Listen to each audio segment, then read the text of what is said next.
Hi friends, I want to tell you a story about shopping. So I'm in 8th grade, walking home from middle school. My best friend is Laura Wilson, the only other kid who walks home too.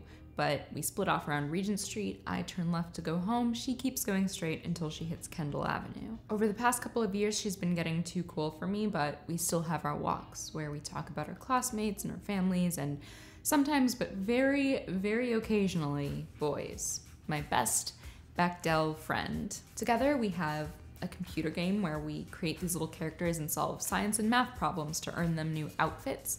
And we have our separate friend groups where we pretend to be popular to varying degrees of success. And we have our walks home and we have pockets full of babysitting money and we have a plan. It's almost summer break and the afternoon sun is glowing through new green leaves. We split off at Regent Street and Laura goes home to call her mom to tell her that she's home and safe, and I go home and call my mom's office to tell her the same, and then Laura calls me. Now that we're both present and accounted for, she can walk to meet me near my house and then we can walk together to the drugstore near me. It's only about a mile if you cut through the park, and we can make the whole thing in an hour round trip and get home before anybody would notice we were gone. We did this whenever we'd saved up enough money. We'd go to the store and buy the makeup we weren't allowed to wear. Nothing like mascara or eyeshadow that might still be detectable at the end of a school day if we put it on in the bathroom after we'd gotten dropped off. Mostly just stuff to cover up our pimples or lip gloss to performatively whip out of our backpacks and slather on in the middle of class. If we're feeling really splashy and we have $15, we might go to the Marshall Fields, may it rest in peace, that has the high-end makeup counters, because in our school, the wealthy girls have Lancome Juicy Tubes, which are these like clear, squeezy contraptions filled with bright colors and sparkles. They smelled like plastic and vanilla and captured your stray hair in gym class so effectively that you'd have to manually peel off your hair from your lip gloss in a gesture that just deliciously screamed, "I'm wearing makeup." But if you wanted to get farther with the $20 you earned babysitting last week, you'd go to Walgreens, where you could get a lip gloss and a pressed powder and some candy and a nail polish and a 17 magazine. So that's where we were headed on this particular day. We walked through the park and down the hill and through the residential neighborhood that doesn't have any sidewalks and along the main road to a particularly complicated intersection where, with one street left to cross into the Walgreens parking lot, waiting at the light, I saw my mom's car drive by. Now, I had cursed before, trying on words like damn and hell to try to sound edgy, but up until that point they'd come out feeling a little declawed and forced.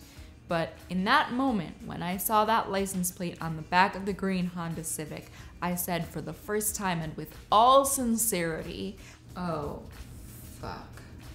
Maybe she didn't see me. Anyway, if she was driving that time of day, it meant she was on her way to a meeting, and she wasn't about to pull a U-turn and be late to deal with my nonsense. Plus, I didn't have a cell phone, so she couldn't even call me out on it. So I went to Walgreens and got no satisfaction buying my makeup and candy and magazines or walking home stone quiet, fearing and hoping she didn't find out. But she did, of course. And when she got home from work, she read me to pieces, and then she called Laura's mom and got us both grounded. And I lost my internet privileges, and I had risked all of that to go shopping? I've been thinking a lot about this video that Lena Norms just made, which you can find by clicking this little info card thing, about how she's going cold turkey on shopping for the first 6 months of this year. This is more or less a reaction video to that video. Welcome to ItsRadishTime, where we do YouTube like it's 2008. But in it, Lena talks about the culture of shopping we all live in, like how in many small towns or even the small city I grew up in, shopping is like the only form of entertainment available to young people. And that was true of my high school experience too. If you wanted to hang out with your friends, you either went to the movies or to the mall. So shopping just became this like huge part of our lives. But even before that, from walking to Walgreens in middle school, shopping had become this core part of my identity. It was trained into me by consumer culture that buying things was a way to forge my identity, and that was all I was trying to do in middle school. Buy the lip gloss the cool girls were wearing as a way to identify myself with them. Sneak off and buy things I wasn't allowed to wear to differentiate myself from my parents. I bought things as an experiment with reinventing myself.